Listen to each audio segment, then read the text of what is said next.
যে যতটুকুন করবে তার প্রতিদান সে পাবেই। রিভেঞ্জ অফ নেচার বলে একটা কথা আছে। হ্যালো ভিউয়ার্স, আসসালামু আলাইকুম। আজ শুক্রবার, একটু রিল্যাক্সেই রান্নাবান্না করছি। ডিপ ফ্রিজে সিম রাখা ছিল আর সেটা দিয়েই পোয়া মাছ রান্না করছি। পোয়া মাছগুলোকে ভালো করে ভেজে নিয়েছি, দেন ওটা দিয়ে মাখা মাখা করে রান্না করলাম। অন্যদিকে বরবটি রান্না করছি, আর বরবটির সঙ্গে আলু দিলে আমার খুবই ভালো লাগে, তাই আমি আলু দিয়ে রান্না করলাম।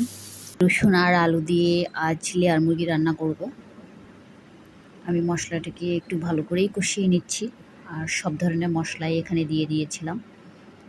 মশলা দিয়ে মাংসটাকে সুন্দর করে কষিয়ে নিলাম, একটু ঢেকিয়ে দেন আবার তুলে নেড়ে চেড়ে কষিয়ে নিচ্ছি। খুব ভালো করে কষানো হয়ে গেলে আলু আর রসুন দিয়ে আরেকটু কষিয়ে নিয়েছি, আর কষানো হয়ে গেলে আমি পানি দিয়ে দিয়েছিলাম। পানিটা মোটামুটি শুকিয়ে আসলে মাংসটা সিদ্ধ হয়ে গেল। এরপর আমি আরও কিছু মশলা অ্যাড করেছি। এরপর মাংসটা কিছু সময় জ্বালিয়ে রান্নাটা শেষ করে ফেললাম।